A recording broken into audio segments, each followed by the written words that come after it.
Good morning, March 24th, 2021. Out putting some fertilizer down. Patch of alfalfa here that I planted last spring. Had a lot of warm season annual weeds come in. Alfalfa never really got started. Had a lot of fall panicum come in here. Some crabgrass. Things are greening up pretty early. You can see there is some open spots here. The alfalfa had massive leaf hopper damage. So there's a lot of grass coming in here, orchard grass and some timothy.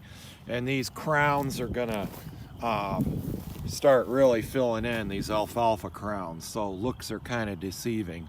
Last year, it almost looked like the field didn't take at all.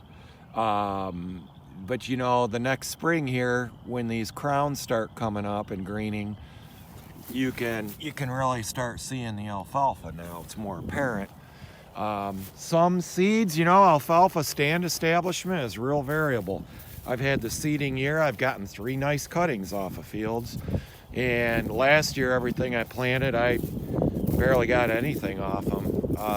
If volunteer crabgrass came up, I did good. So, you know, you can see this is going to be really thick in here. But I'm going to go ahead and top dress with some tetraploid Italian rye and some annual ryegrass. My thought is that the annual rye comes up a little bit quicker, faster.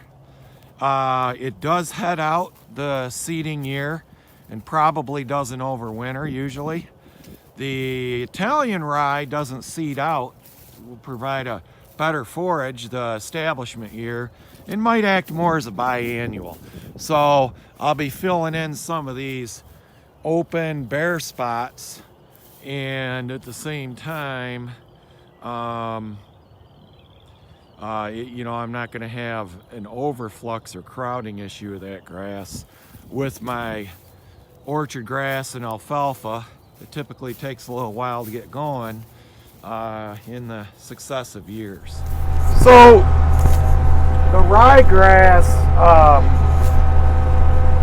I started experimenting with ryegrass a couple years ago, and you know, it ends up establishing really fast, especially on bare ground. So you can, I at first started in a pasture, you know, or heavy hoof traffic areas, but about 3 years ago, I did a hay field and I used the annual ryegrass as a cover crop, and it worked out beautiful because, you know, the orchard grass really seems like it takes a year to get going, at least in my case. And and I remember years ago, about probably 15 years ago, I put in a field of trefoil, and I remember I tried that tetraploid Italian rye. I remember it being a really fine stemmed grass that was really, you know, high forage quality.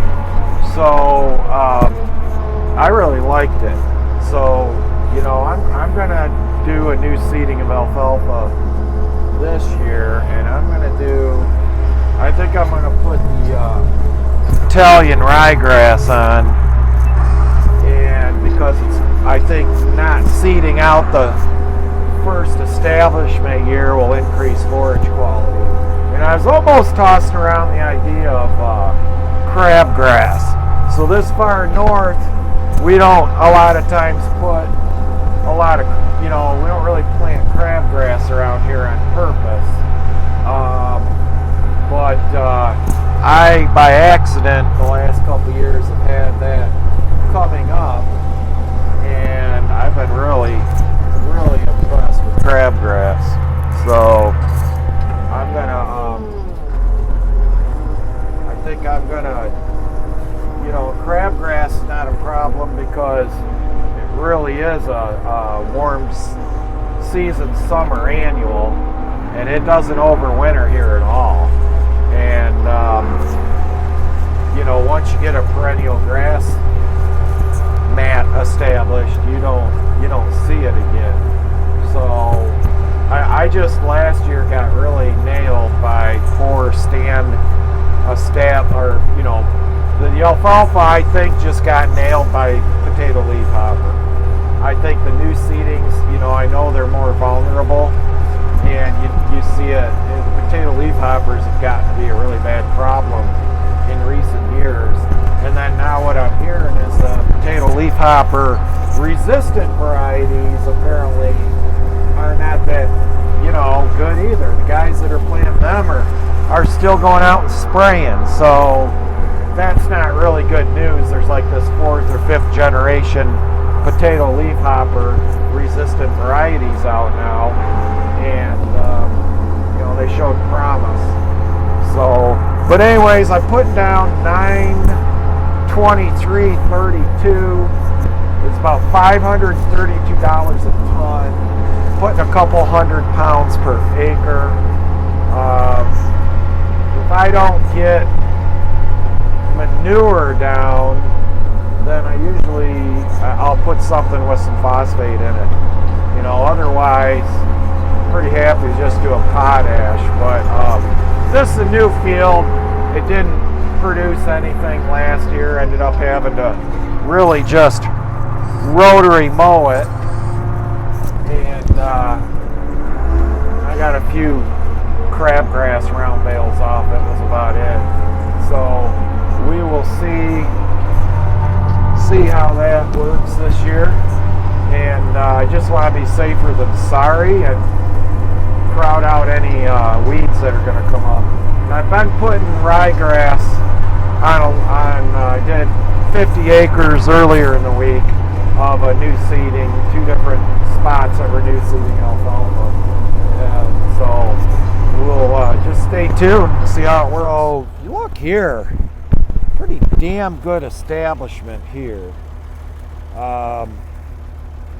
And the orchard grass come up really good here in this section of the field too. So I don't really know about, this was all foxtail, 3 foot high last year.